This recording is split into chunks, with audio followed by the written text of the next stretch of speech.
In today's video, I'm going to teach you how to make Trello cards repeat, which can be incredibly useful when you have tasks or reminders that need to recur daily, weekly, or even monthly. Automating these tasks can save you a lot of time and help ensure that nothing slips through the cracks. To achieve this, we will delve into Trello's automation rules. This feature is robust yet easy to use, allowing you to set up automatic actions based on specific triggers. These rules can help streamline your workflow significantly and reduce the manual effort required to recreate tasks repeatedly. First, let's start by opening up the Trello board where you want to implement these repeating cards. Take a look at the top right corner of your screen. You'll see an icon that resembles a lightning bolt. This is your gateway to all things automation on Trello. Clicking this icon will open up the automation menu. Once you're in the automation menu, you'll want to select Rules. This is where you can manage the automated processes you want to set up.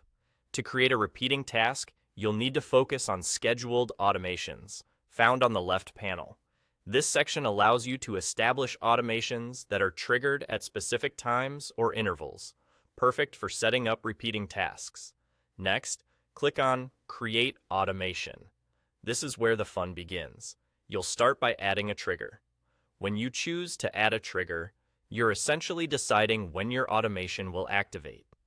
Trello provides you with a list of templates that you can modify to fit your needs.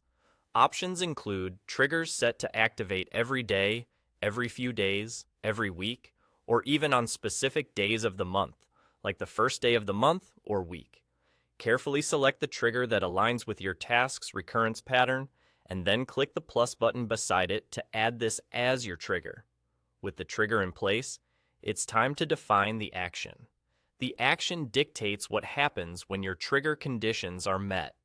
In this case, we want to add a new card. Select Add Card as the action and fill in the necessary fields. You'll want to specify the title, description, list, and position where you'd like the new card to appear. Ensure these details are as specific as possible to simplify recipient understanding each time the card appears. Finally, click the plus button beside your action choice to lock it in. And don't forget to hit Save to ensure your automation is fully set up and ready to go. And just like that, with a few clicks, you've created an automated system within Trello to create repeating cards with no further effort required on your part. This setup will help you manage your tasks efficiently and ensure that you're always on top of your game. Thanks for watching, and happy automating!